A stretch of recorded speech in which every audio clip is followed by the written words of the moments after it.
Hey guys, and welcome to the Alabama Saltwater Fishing Report, the first podcast to bring the local fishing report, whether it's good, bad, or ugly. I'm Joe Baya. I'm joined, as always, with Butch Theory.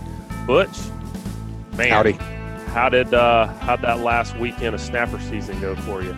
It was good, man. I actually got to get out. I caught my second snapper of the year. Yeah? It was fun, man. Yeah, we got out. I think it was that first day. It was that a Friday, the day that it opened. Got out Friday evening. It was nice and cool. We got it done. It was fun, man. Caught some big fish, I saw. Caught some really big fish. We actually didn't end up weighing any of them, but I think the biggest one was probably close to 20, between 18 and a half and 22.3, I would say.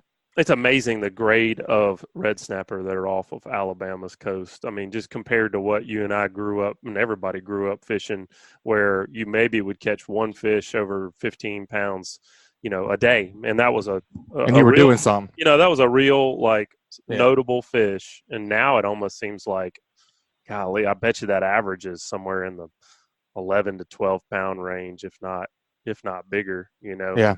And we didn't cull. We didn't high grade at all. That's important though.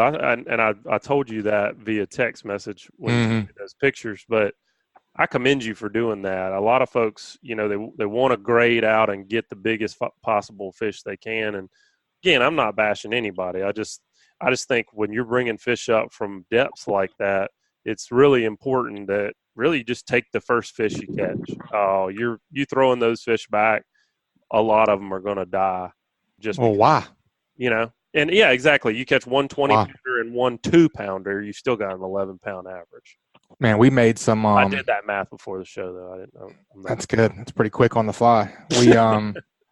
I was just trying to find some different ways. I didn't really want to freeze any, I just wanted to keep it all fresh. And Melissa came up with a really awesome ceviche recipe. We made some really good ceviche, ate on it for a couple days, and brought it to the beach, and it was a delicious cold treat.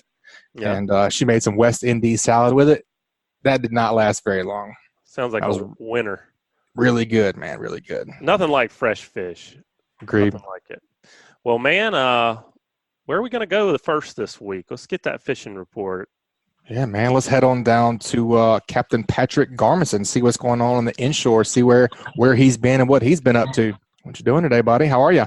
Oh man, we just wrapped up a trip just a couple hours ago, and I'm gonna go ahead and kind of step back the last couple days. Y'all talking about snapper? I was able to take advantage of some of that. Well, I had a charter on, Thursday, that Saturday, and then went again Monday for snapper. Y'all went offshore. How far did y'all go out, Butch? 19.3 miles. 19 miles. So see, I'm going out fishing this stuff that's like 6, 7, 8 miles. And, and Joe, you're talking about the quality of the fish.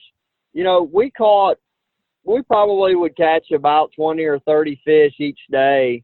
And there's very, very few fish that are even undersized. Like, I just kind of set the bar at, all right, the 19, 20-inch, 22-inch fish, all of them, we're going to keep those as far as that's our keeper fish. And quality of the fishery out there is incredible. So that's amazing when you think about that, how close you guys are and how shallow water in that you're catching that. Oh, yeah, 45 to 65 feet of water is what we're fishing.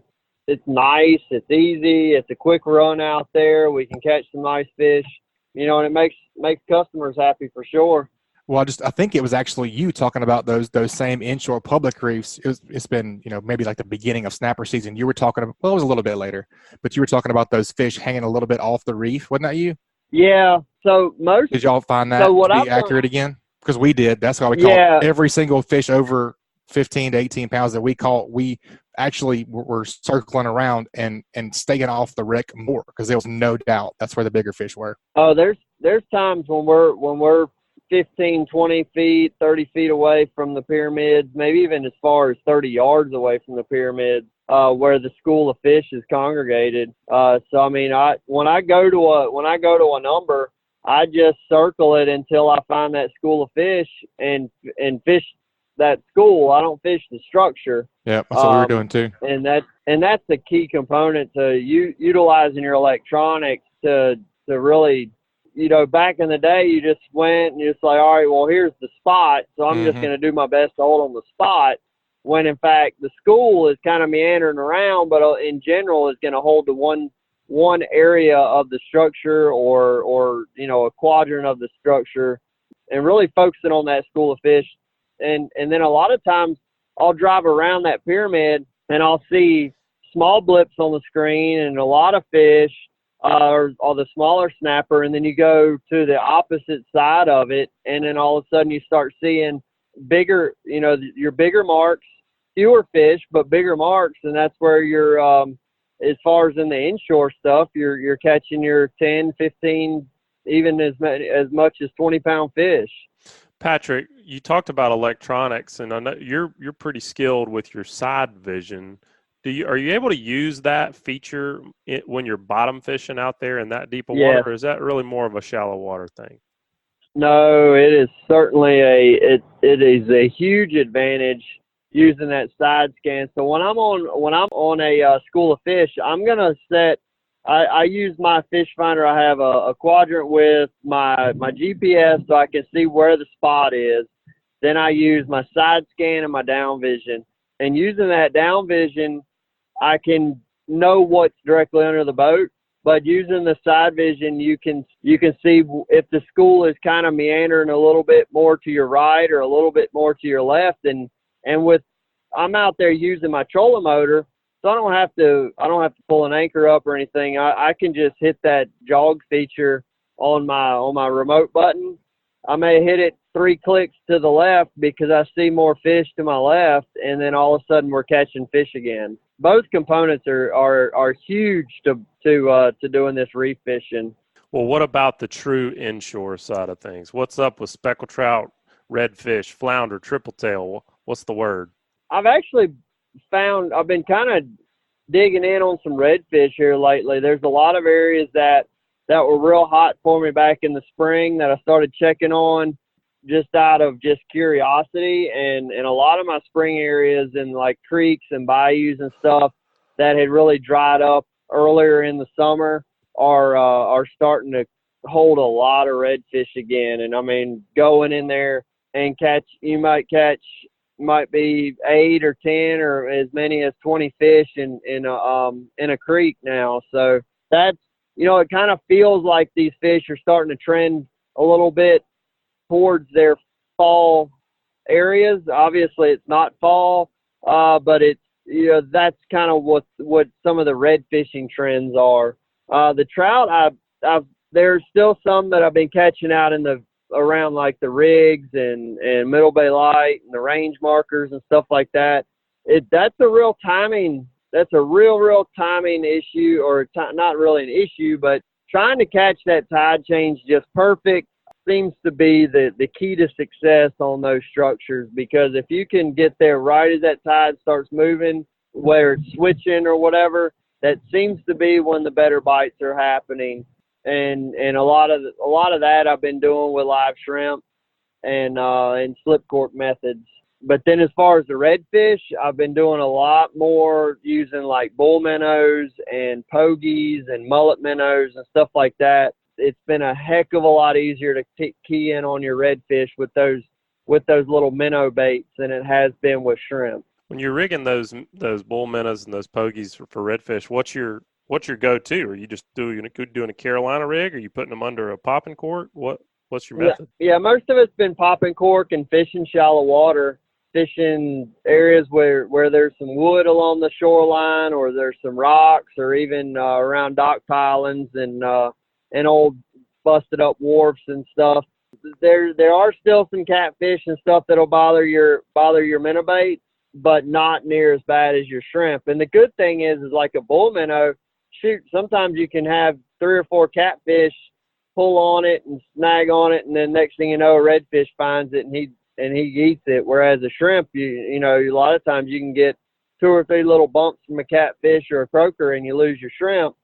Whereas that bull minnow and mullet and even pogies will stay on the hook a lot longer. When you're using the fin bull minnows or any other fin fish under a popping cork, specifically when you're targeting these redfish, is it just as important to pop that cork like you would if you were maybe targeting speckled trout, or do you do anything any different? That's a great question, Joe, because here lately we have really, really slowed down on how many. I mean, I would say a pop every maybe 20 seconds or so, but make a good intentional pop, make a nice splash. But it seems like a lot of popping does not work in your favor. So I guess one of the things that I was telling my customers today, I said, look, we're gonna fish slow when we stop and we're fishing an area, whether it's docks or creeks or whatever, but we're not going to give it a whole lot of time. I feel like one of the first 2 or 3 casts in an area should yield a fish, and if you get a fish on that first or second cast, then it's worth sticking around. But if you're not getting it on one of those first 2 or 3 casts and you feel like you covered it pretty good, don't stick around and wait. I like that. But so you kind of gotta fish fast, but be slow doing it, if that makes sense. Of course, it makes sense. Or no, it's clear as mud, right? That's right. something like that. So, okay, what about tripletail, man? They've all migrated back, right? They're all out in the Gulf. They're completely gone. No more tripletail to be found anywhere. Forget about them. Yeah. Everybody's forgot about them. There's none left in the bay. Exactly. Okay. That's good. All right, let's move on. Move on. Well, do you want to hear a story or not? Can you tell me off the recording? Oh, come on. All right. Let's hear it. All right. So I had a guy that wanted to catch one on a fly, and That's on cool. Thursday it slicked off like glass out there, and we started easing around, and we found some stuff that people have put out that I don't think it's supposed to be out there, but we found some stuff. Actually, none of that stuff was holding fish. All of our fish that we found were under dead floating fish carcasses, gaff tops. I found a bull red. I actually found a big tripletail floating, and every one of those fish carcasses had tripletail under them. We saw 13 on Thursday. They would come every single cast with his fly. They would follow it out, and he had a couple of fish that would hit the fly. So this is something we're trying to work on, he and I together. But he did not successfully catch one on this trip. Dang it! But he found that there was a green. It was like a lime green colored fly that they would actually go and hit. They would suck that joker in, but I mean they would literally suck it in and spit it out in the same blink of an eye. So. Man, if you've never fly fished before, it's really a challenge to set the hook at the right time. I spent a little bit of time doing some fly fishing out west and was humbled very quickly. I mean, if you don't set the hook the minute they get it in their mouth, pretty much you're going to miss the bite. It's very frustrating. I was as frustrated as it gets because we kept seeing these fish. We kept getting good presentations on them, and he was fine with it. He was like, man, at least we're kind of getting closer to figuring out how to catch them. Right. And Learning process. You were way more patient at this than I am. I was like, man, we got to throw a live bait over here and catch one of these fish. I'm tired of watching them. Yep. But Patric, it was a really cool experience. The fly imitation, the imitation he was using, was it like a clouser where he's trying to, imitate a fin fish, or did he have any shrimp imitation? What was he trying to do? Yeah, the bait that he actually got some reaction strikes on was like a little clouser. Man, he tried a pogie. He had a nice fly, looked like a pogie. He had that. I mean, he had a whole plethora of things. And the little shrimp fly that he had looked phenomenal, but they wouldn't get any closer than 2 or 3 feet from it before they would turn off and go back to whatever they were hanging on. I'll be dang. I mean, I've never really done much fly fishing. I've caught a couple brim just messing around in the pond, like at the camp. I mean, why couldn't you just tie on like one of those little bitty voodoo shrimps? Couldn't get the right cast? Yeah, but who cares? It's on a fly rod. Fly fishermen care. Huh. Yeah, okay. Fly fishermen do care. Okay. But you're just obviously not in the know, Butch. It's pretty obvious here that you just don't get it, man. You just don't get it. I'm with Patrick. If I see a fish, I want to catch it regardless. Like, yeah, exactly. I'm like, all right, casts, you're done. Let's catch this fish. But we kept whacking away at it and got some real close opportunities, but nothing hooked up and in the boat. Well, it's good to hear we got a lot of, there's a good amount of fish around, and y'all did the exact right thing. It sounds like when it slicks off like that, to just keep moving and look for floating stuff. That's the key, and you can do it so much more effectively when it's slick like that, as opposed to even just a ripple on the water makes that tough to do that. It does. You mentioned those creeks with those redfish. Have y'all been picking up any flounder doing that, or you had any luck with flounder? No, man, I haven't seen a flounder in probably a month. I've had a couple of we've hooked a couple of fish that must have been redfish that just pulled off. That they just, when we set the hook, they just didn't move real good, and that I was like, oh, it's got to be a flounder, and we kept fishing in there and then catch a redfish. I was like, well, maybe it was a redfish.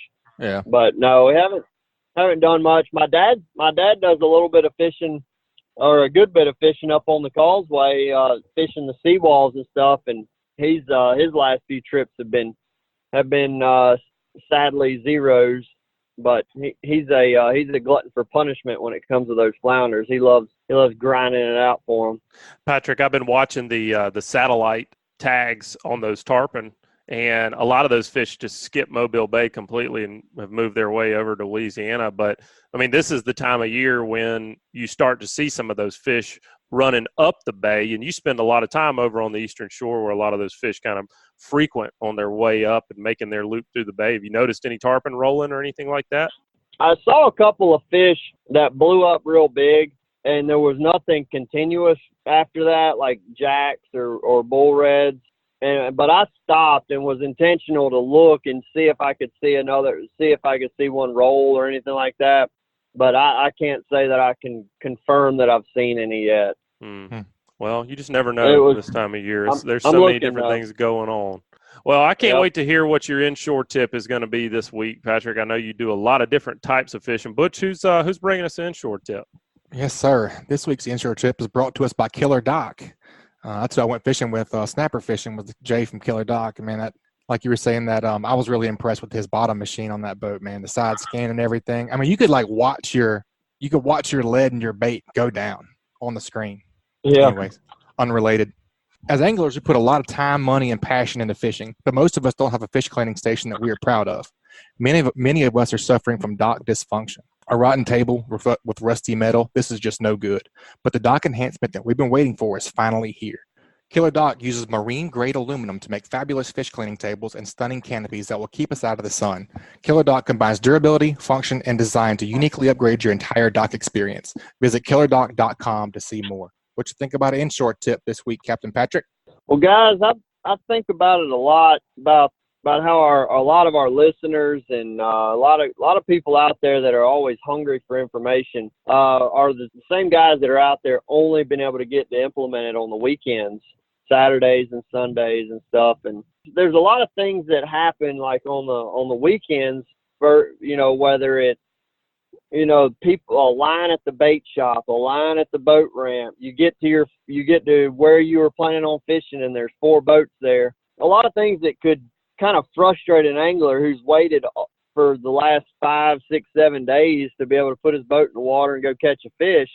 I think getting away from like this hyper focus, I want to go catch speckled trout, or I want to go catch redfish or tripletail or whatever, and start implementing some of the stuff that me and Bobby and Richard and we talk about, where we're okay, the wind's out of the west. Guess what? We have a lot of western shoreline of Mobile Bay that can protect you and be able to provide you some areas to fish. Go check out some of those areas and start learning, chipping away, start figuring out some different things, and capitalize on what you can get your hands on. Like today, actually, we started out what I thought was going to be red fishing, and we caught a pile of smaller puppy drum. Well, puppy drum eat really well, so we stayed focused on those puppy drum until they quit biting. It wasn't until after that we made a change and started fishing some of these bayous and went red fishing. And Joe's mentioned it probably about every third podcast about the bluefish and about eating those guys and having something good to take home to eat. I mean, that's not a bad fish to take home and eat. So go out there and try, do your best to not get skunked and just diversify a little bit, and don't worry about being hyper-focused on a particular species. Unless, of course, if you want to just really get better at something, then sure, go do that.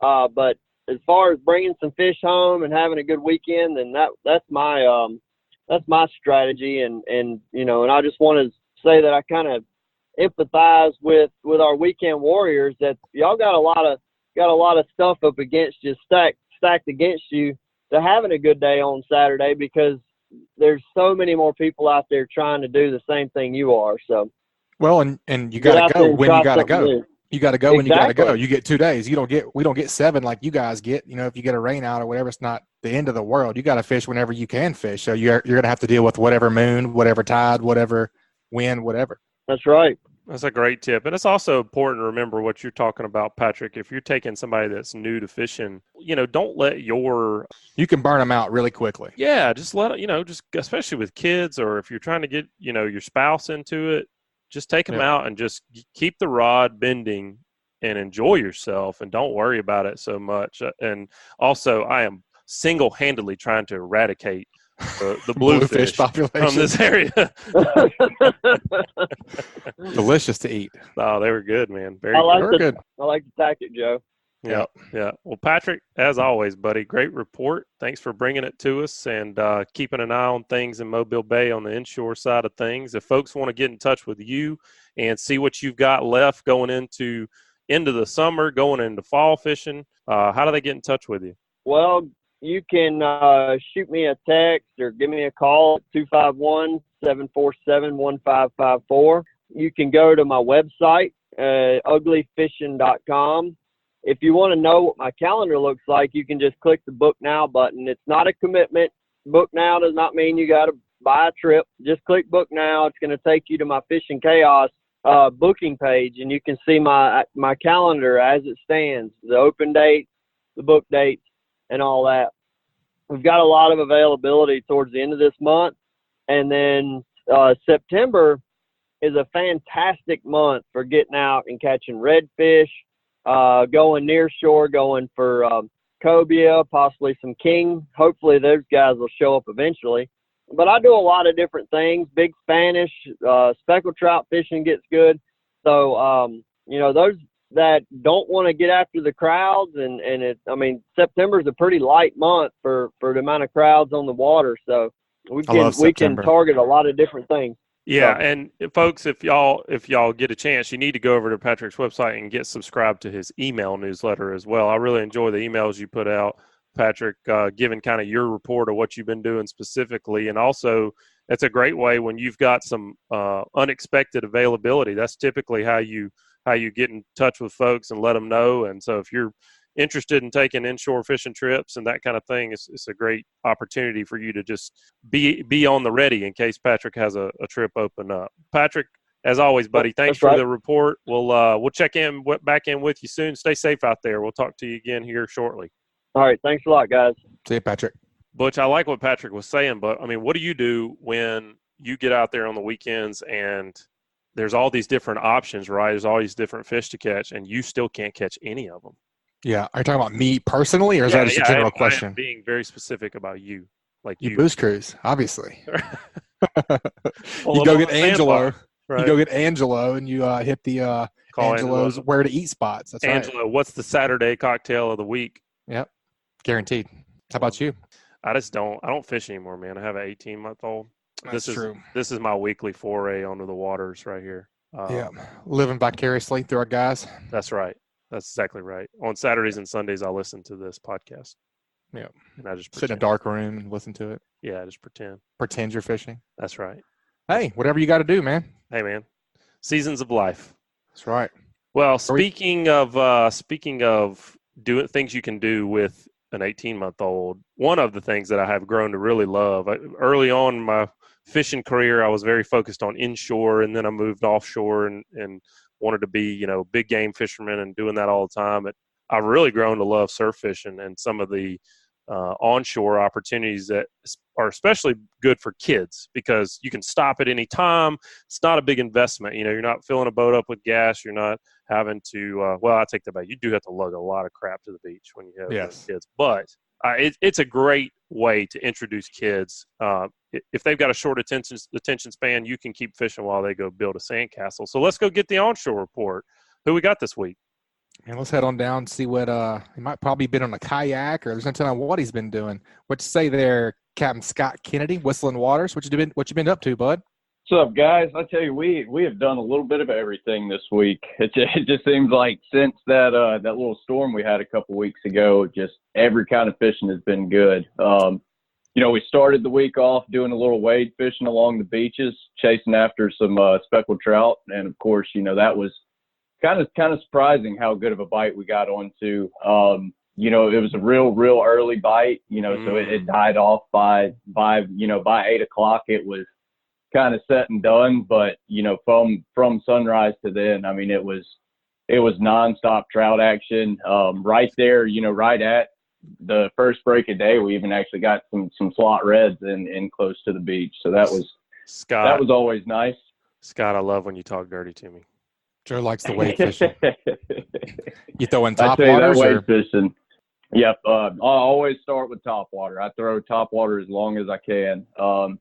With that surf fishing, usually the top water bite, the whole bite itself is quick, and then the top water bite especially is real quick. So usually once the sun kind of crests above the skyline, that's when I switch over from top water to subsurface. But I try to milk every bit of top water casting I can get in. What's your go-to top water bait for that kind of fishing, wading off the beach? This time of year, I'm using a lot of, spooks, single knockers, kind of something with a little higher pitch knock to it. It seems like with all the shrimp we've got in here, kind of in the waters right now, that little higher pitch knock grabs their attention a little bit more, kind of mimics a shrimp a little bit better. Do you like a big top water, or do you choose one of the smaller versions? What's your go-to there? I kind of let the fish decide that for me. My starter, I always start with, a 4.5 inch single knocker. That's kind of a good mid-range. If I'm throwing that and I'm not getting a lot of strikes, I might step it down to, a 3.5 inch spook junior. On the other hand, if I'm getting a lot of bites, I'll throw on something even a little bit bigger, like a spook XL or something. Try to work up a little bit bigger fish. So let's talk about gearing up for that a little bit. We get a lot of questions about that. We get specifically a lot of questions about rigging, and it's kind of hard to answer on a podcast. But I want to know what's your go-to rod and reel. I see a lot of guys seem to want to throw, conventional style reels. Some guys are all about spinning reels. What do you really like for surf fishing specifically, and why? Myself, I throw mostly spinning rods. The kind of the main reason behind that is, a lot of days, especially on the beach, you don't find yourself casting with the wind. So throwing a conventional reel, I'm real notorious for getting backlashes. So Scott, it's not a backlash. It is a professional overrun. You, sir, are professional. There we go. Yeah, well, I'm real good at the professional overruns. I'm real notorious for that. So I stick with spinning gear. Kind of my preferred casting rod out there in the surf is I've got a 3,000 pin conflict, and I've got that paired up with a 7.6 Star Stellar, and that's having that little extra length in your rod helps you get a little bit extra cast, and that's my preferred setup. I like it. Well, what else has been going on? I love the fact that you're catching trout in the surf. Obviously, that's one of my. Yeah, that's cool. We just got done talking to Patric Garmeson. He's talking about not keying in on one particular type of fishing, but if I was gonna key in on something, that'd be my thing. So I love that. But what else is going on for you? Oh yeah, that's good. We've been doing a lot of nearshore kayak fishing lately too. Kind of just off the beaches out in the Gulf, chasing after the mackerel and the bonita, and of course we get a lot of sharks in the mix with that. But I tell you that mackerel and bonita bite has just been crazy the past couple of weeks. Yeah, talk to me about kayaking for mackerel. We've got some good questions about trolling for mackerel, which is really more. I think those guys are asking really more about being under power and trolling. But I mean, do you do that on your kayak? Are you trolling for these mackerel? What's your setup there? Yeah. And usually when we're targeting the kings and stuff, we're doing a lot of trolling. Albeit it's a lot of slow trolling compared to what boats are used to.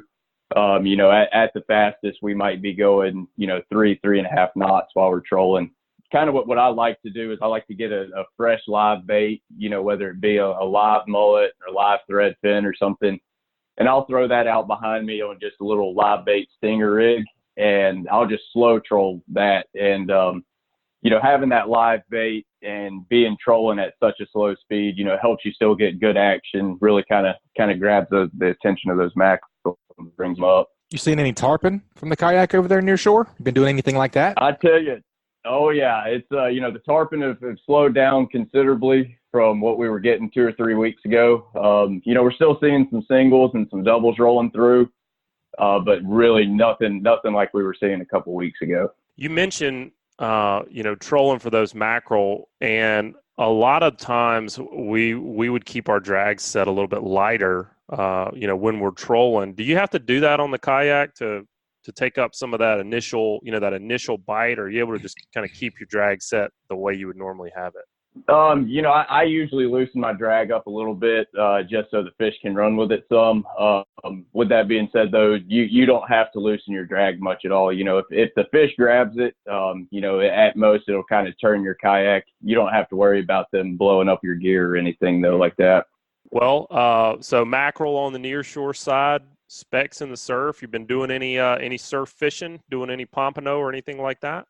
Oh yeah, we've been doing a lot of pompano fishing too. We're still catching, for it to be, a week into August now, we're still catching a lot of pompano. It's crazy.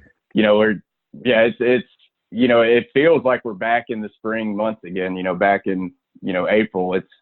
It's just, you go out there, and a real big key to it is have real fresh bait. That's been the key to me. But if you get out there with some real fresh shrimp, some real fresh fish bites, there's definitely some pompano to be caught out there. And there's actually been a lot of people catching permit this week too. I did see a picture. It looked like 3 really, good size permit for our area. I noticed on one of the Facebook pages, I can't remember which one it was, but that would be a really fun incidental catch. Mm-hmm. Have you been able to catch any yourself? I know I saw you came over to the dark side, Dauphin Island, and did a little surf fishing. Did I see that y'all caught a permit there? No, that was just a pompano. I'm okay. Still searching for the permit. I have that's kind of been my main focus going out doing all these pompano trips, is trying to get that permit. But myself, I haven't been lucky enough. But I tell you, there's been quite a few people around catching them though. Talk to me about Dauphin Island a little bit. We don't talk about the surf fishing opportunities over there as much, but you made a trip over. How did that go? Yeah, it actually went pretty well. We ended up catching 3 pompano. Some of them were a little too small to keep, so they got released. But there are some pompano hanging out over there. I wouldn't say there's quite as many numbers as what we've got over here on the the east side of the bay. There's definitely some out there. The biggest thing we encountered was the water dirtied up really fast over there. And of course, the pompano, they kind of like to hang in that clean water, so they'll run from that dirty water. And it was, at the start of the morning, we had some real clean water pushing in. We had the tide coming in, everything was looking good. And then had a little bit of a storm pick up, and that wind started just kicking out of the west. And I mean, it took it maybe 10 minutes, and it was pretty dirty, where on our side, it might take it a day or two of it blowing like that for it to get that dirty. So that was one thing that, we had to deal with a little bit, kind of slowed the bite down. But while that water was clean, I mean, there was definitely some fish to be caught out there. Scott, let me ask you a question about Fort Morgan, Gulf Shores, Orange Beach, and all of the coastline there along the eastern side of Mobile Bay. I've talked to you guys for long enough to know that things can happen. Fishing can be better in one particular area over another. So if a guy's going in blind and he's over on the eastern shore, or if he wants to jump on the ferry and go over to Dauphin Island, how do you start to dissect where you want to fish along those beaches? What are you doing to to key in on an area, or are you just picking an area and then figuring it out when you get there? So kind of the first thing I like to do when I'm looking for a, fresh new spot is, of course, whip out, having these computers in our pockets 24 hours a day is a big help. So I whip out my phone and immediately go to, satellite maps, and just kind of start scanning satellite maps and, try to find the newest, freshest picture you can get. But I'll kind of look at that map and just kind of study the beaches, look for, deep holes along the beach. And that'll, usually you can look at the watercolor right along the beach, and it might be, a little darker blue or something on the map. So I like to look for a lot of deep holes like that. Any kind of irregularities in the bank itself, if you have a certain part of the beach that sticks out a little bit further than the rest of the beach, those are great places to focus around. Or any kind of irregularities in the sandbar too. Just anything that changes it up a little bit from just being a straight line. That's usually what I'm looking for. I like it. Me too, man. That's a great report. I think that Captain Scott has the Hey Cap question this week, huh, Joe? Oh yeah. Let's see. We've got the Hey Cap questions brought to us this week by the Fortified Roofing Pros at Foster Contracting. When you're out on the water, safety is fundamental, and it is no different when it comes to choosing a company to put a roof on your home. You've worked your whole life for your possessions, and while they're important, the safety of your family is paramount. When you choose the Fortified Roofing Professionals at Fortified Roofing Pros, you're making a smart choice. Fortified Roofing Pros has over 25 years serving the Gulf Coast, and they certified over 200 customer roofs last year alone. Give them a call at 251-973-9999. If money is tight, there are financing options available, and you can save up to 40% on your homeowner's insurance with a fortified roof. Don't let the safety of your family go another day unchecked. Learn more about the fortified roofing process at fortifiedroofingpros.com. Man, I hope we don't have a hurricane this year. Me too, buddy. We need those to stay away at all possible. Just thinking about those roofs, man. Oof, never mind. I didn't say that. Yeah, we're not talking about that. Don't cuss. We don't cuss on this podcast now. That's right. Sorry. Family about friendly podcast. I retract my statement. All right, Scott. Pat O'Brien is getting a CCA CDEC fish ruler this week for his Hey Cap question, and Pat submitted his question over on the ASFR Facebook page. And he says, hey, Cap, when throwing artificial for reds or trout, what is your go-to for a search bait? And what are you looking for when you start? Are there times you'd rather be throwing hard baits, jigs, a popping cork, or anything else for that matter? What do you think, Scott? What's your search bait, man? My go-to search bait is always a topwater. Of course, I'm a little stubborn when it comes to the topwater, but they can be great search baits, especially early in the morning, fishing right around sunrise. It seems like everything is eaten up on the surface. Now, granted, once the sun gets up a little bit more, and if I'm still searching around, then I'll kind of switch over to, maybe a popping cork. If the water's dirty, I like to use a popping cork, something with a lot of noise. If the water's on the clear side, I'll go to a gulp shrimp. Everything eats a gulp shrimp, so that's a great search bait to go with too. I love that. That's right. Dirty water, popping cork, clear water, gulp shrimp, early. Top water. I can remember that. Yeah. It's easy to remember. Oh, yeah. Good old spook. Yeah.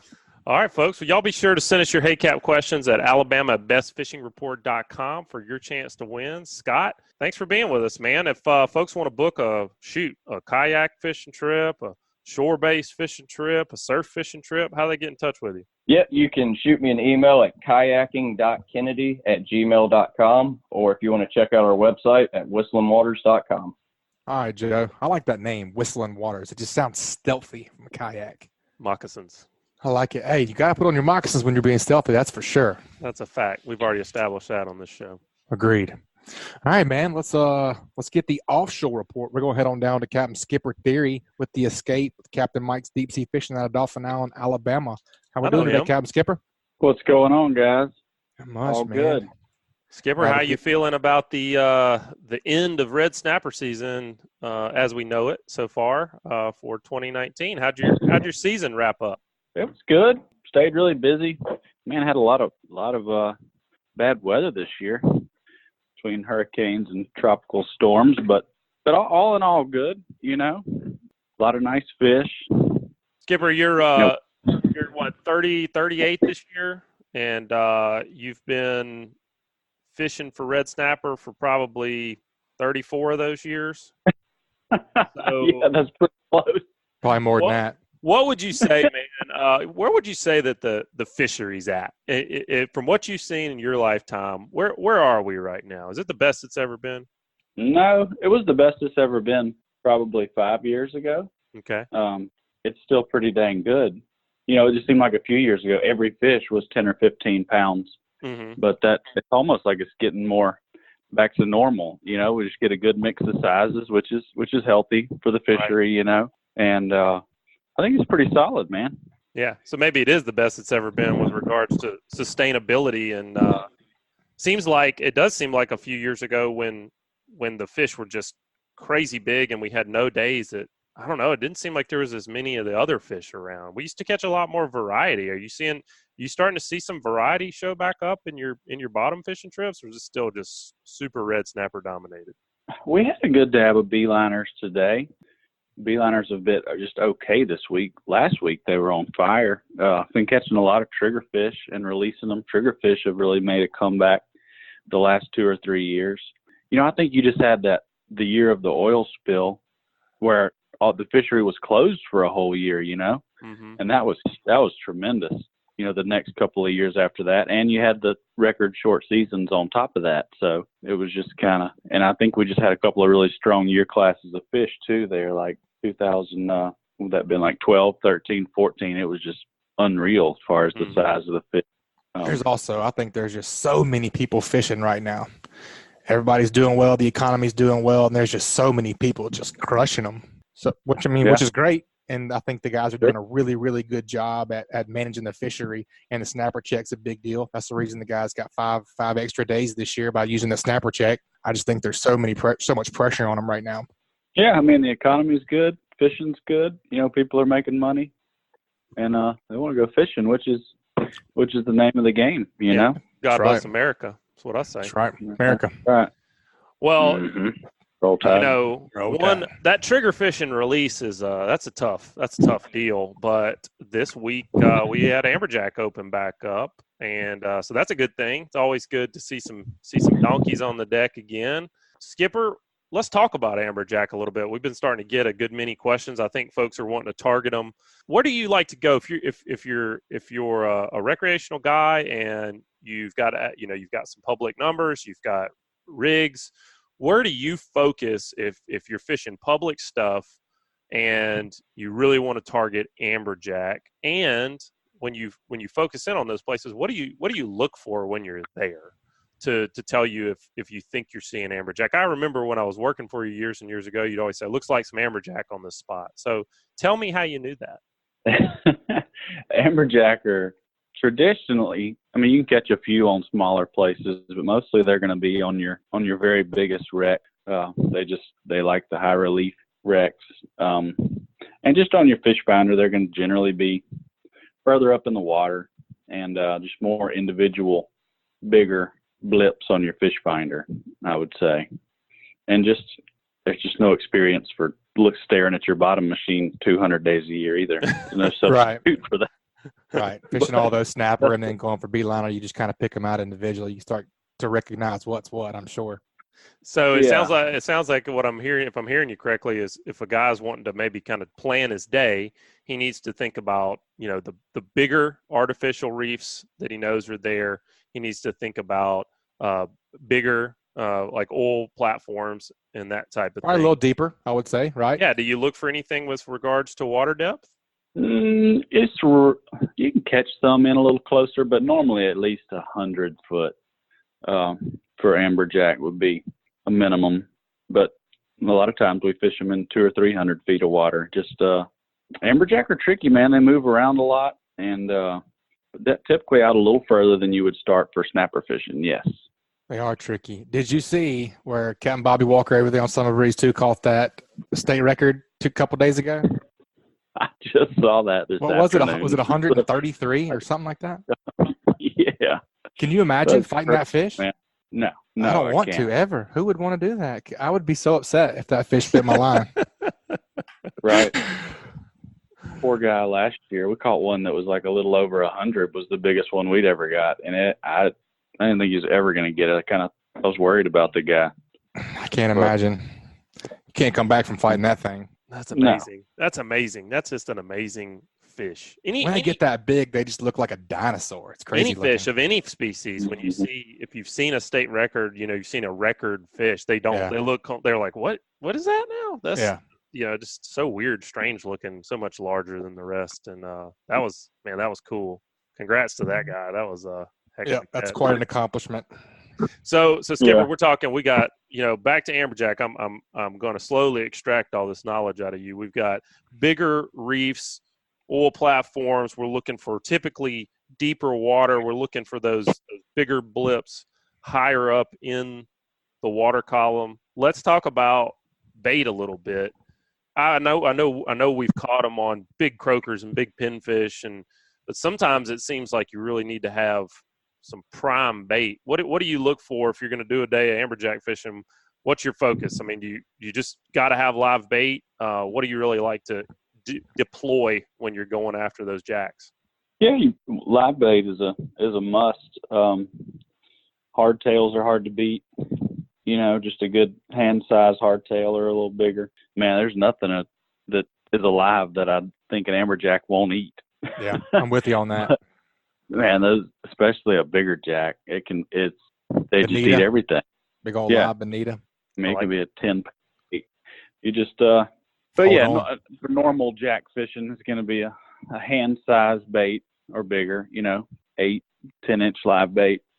And we just match the size of your hook to the size of your bait. You don't want a big old bait and then a 8-aught hook or vice versa, And you just have to fish for them. Amberjack can be really finicky, man. They, you want to vary your maybe leader size and length, your depth, where you're marking them.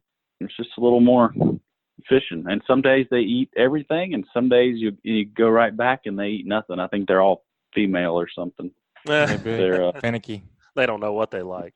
That's right. No, but mm-hmm.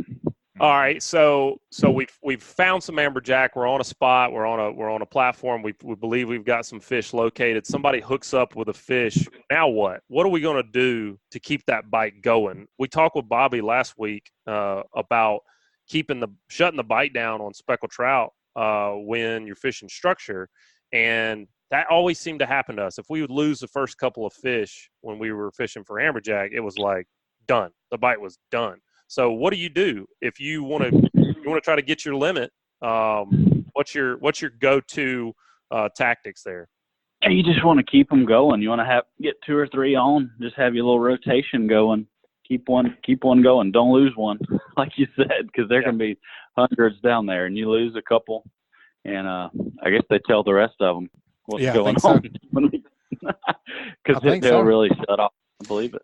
So you're saying keep one on at all times if you can, right? I mean, keep them in the water like you would if you were catching dolphin or something. Do you keep it down? I mean, do you need to keep it down where you hook it, or can you reel it up a little bit and kind of get it away from the structure? What do you do?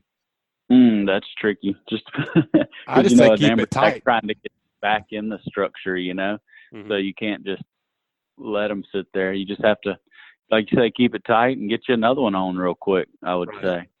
That's what I always told everybody is just don't lose ground. Don't let him take you out. Don't lose ground, but don't let it get slack. Just keep it tight. If you could reel a half a turn here, half a turn there, just kind of keep it tight as possible and wait until you get another one on, then reel that one up and make sure your buddy stays down until another one's hooked.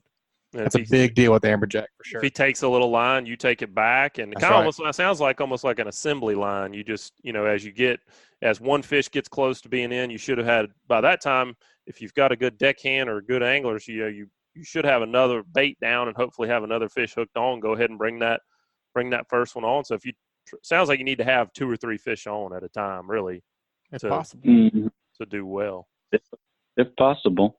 What about that finicky bite? I mean, you were talking about them being finicky. So if maybe you catch a fish and it seems slow, or you know there are fish there, but you're not getting the bite, what do you like to do to mix it up? If what you're doing it and working, do you move on, or do you have some tricks in your sleeve with regards to tackle?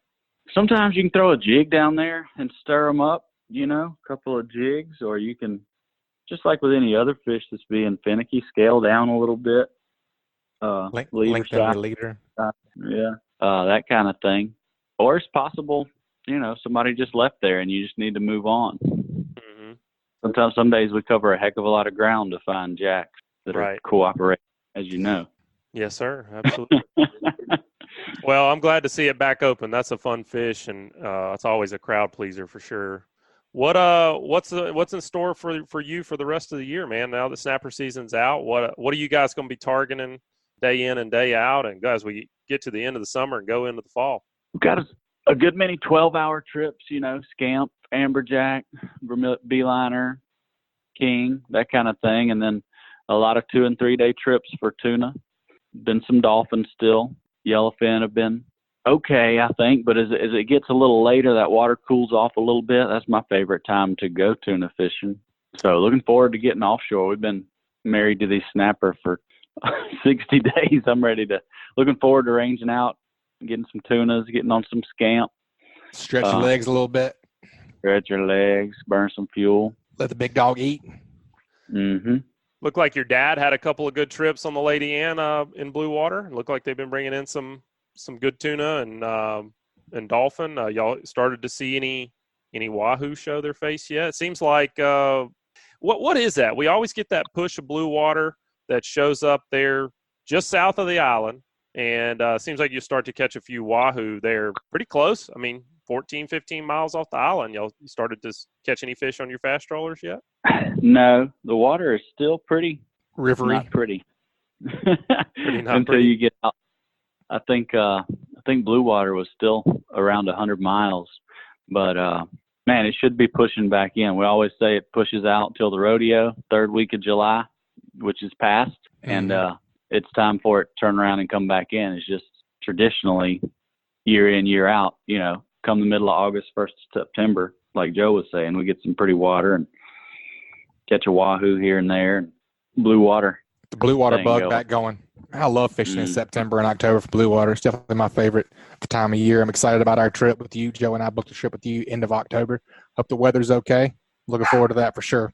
Yeah, man. There's been some good bait around the last couple of weeks, some good cigar minnows and sardines, and looking forward to getting out there and putting the kite up, hopefully, and catch some tuna fish.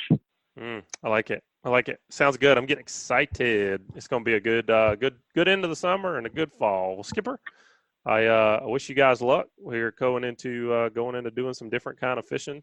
Sounds like y'all got a good end of the season planned. If folks do want to get in touch with you guys down there at Captain Mike's and see if you got any slots available, maybe look at this season, and really it'd be smart to go ahead and start looking at next season.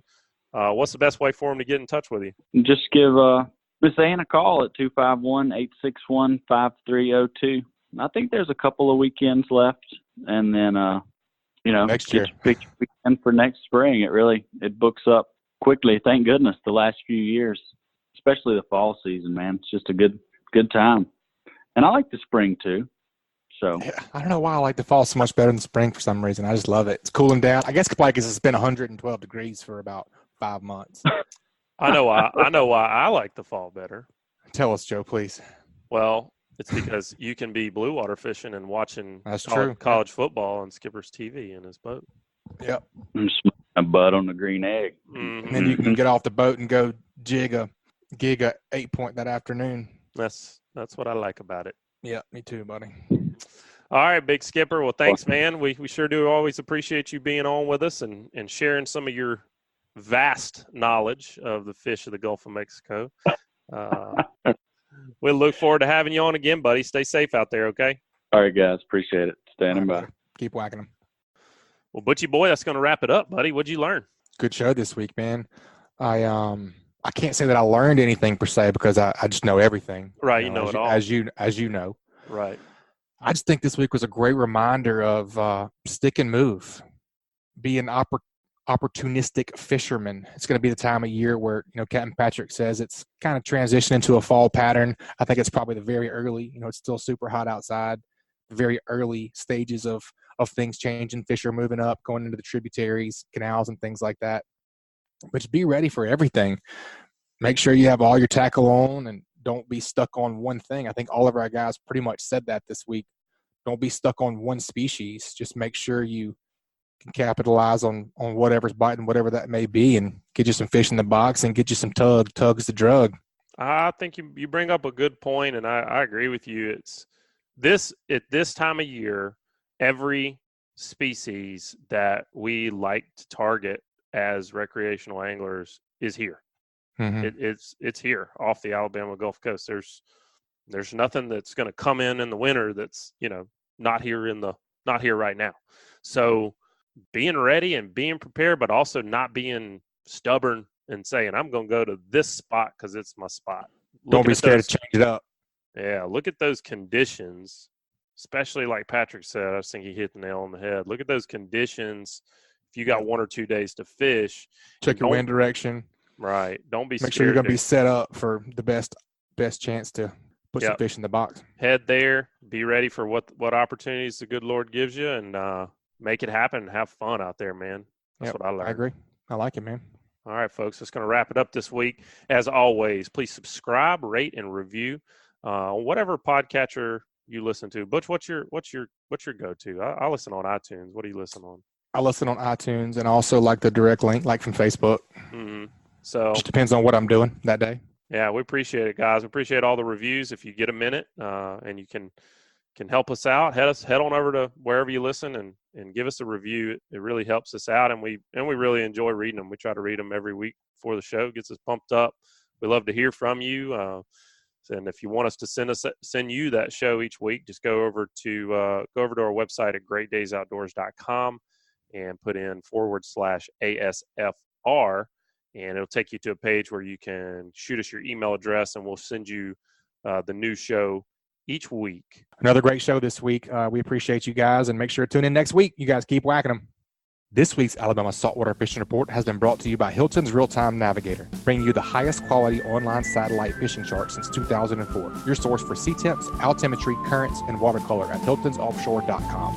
And also brought to you by CCA Alabama. Pick up your distinctive Alabama saltwater fishing license plate at revenue.alabama.gov. And also brought to you by Day Cool Heating and Air, your home performance specialist. Contact them at 251-260-3858 or check them out online at www.daycoolair.com. License number AL07028. This week's Saltwater Fishing Report is brought to you by Angelo DiPaola, the Coastal Connection with eXp Realty, your boating and beach property specialist.